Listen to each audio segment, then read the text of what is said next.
ಯಾರಿಗೆ ಕಾನೂನಿನ ತಿಳುವಳಿಕೆ ಇರಬೇಕು,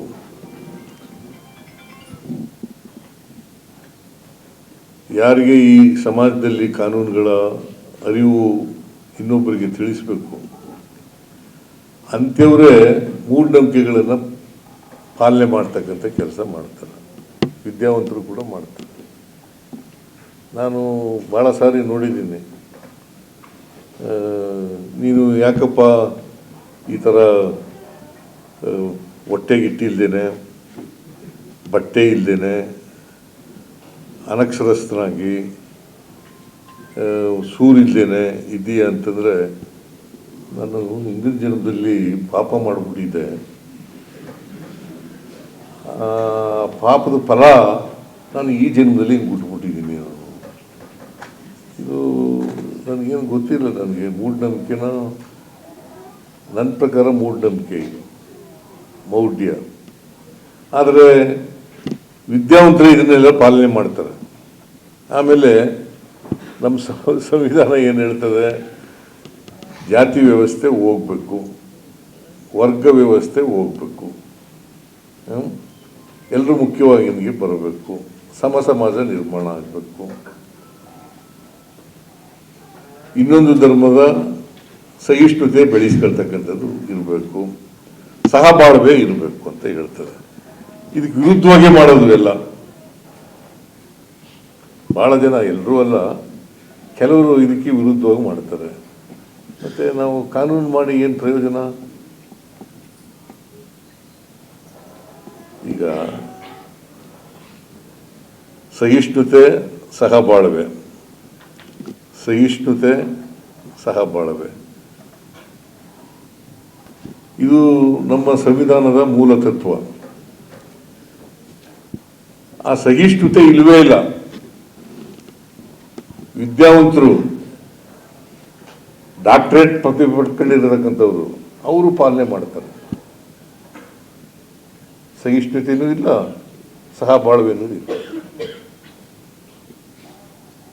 ಅವರೇ ಜನರಿಗೆ ಹೇಳ್ತಕ್ಕಂಥದ್ದು,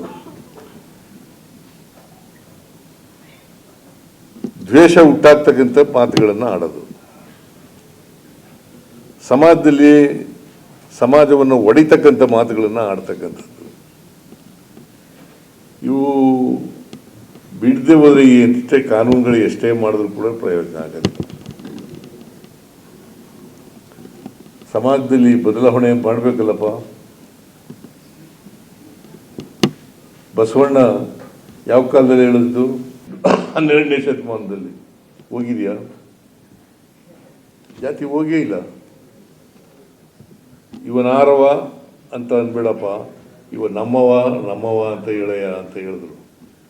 850 ವರ್ಷ ಆಯಿತು, ಇನ್ನೂ ಹಂಗೇ ಇದೆ. ಜಾತಿ ಮಾಡ್ತಲೇ ಇದ್ದೀವಿ. ವಿದ್ಯಾವಂತರೇ ಜಾತಿ ಮಾಡ್ತೀವಿ, ಜಾಸ್ತಿ ವಿದ್ಯಾವಂತರೇ ಜಾತಿ ಮಾಡೋದು. ಇವನ್ನೆಲ್ಲ ನೋಡಿದಾಗ ಕಾನೂನಿನಿಂದ ನಾವು ಬದಲಾವಣೆ ಮಾಡ್ತೀವಿ ಹಾಗಂತೇಳಿ ಕಾನೂನೇ ಮಾಡಬಾರ್ದು ಅಂತ ಹೇಳಲ್ಲ. ಬಟ್ ಉದ್ದೇಶ ಈಡೇರಬೇಕಲ್ಲ,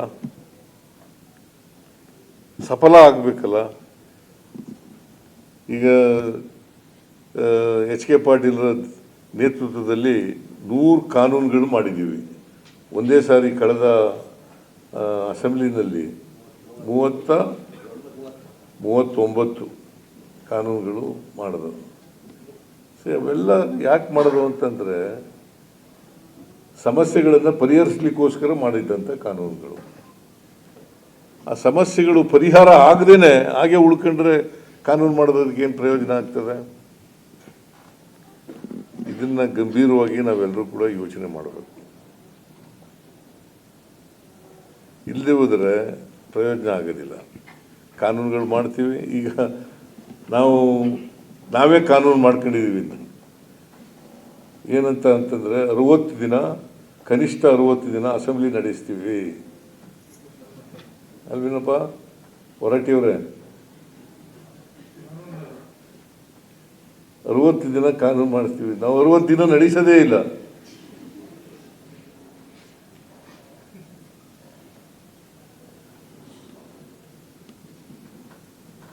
ಕನಿಷ್ಠ 60 ದಿನ ಒಂದು ವರ್ಷದಲ್ಲಿ 60 ದಿನ ಅಸೆಂಬ್ಲಿ ನಡೆಸಬೇಕು.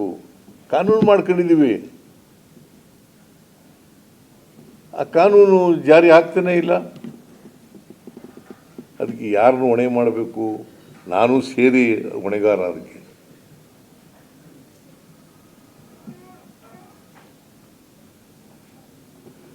ಸೊ ಜನರಲ್ಲಿ ಜಾಗೃತಿ ಬರದೇನೆ ಬದಲಾವಣೆ ಆಗಲಿಕ್ಕೆ ಸಾಧ್ಯ ಆಗಲ್ಲ, ಸಮಾಜದಲ್ಲಿ ಬದಲಾವಣೆ ಆಗಲಿಕ್ಕೆ ಸಾಧ್ಯ ಆಗಲ್ಲ.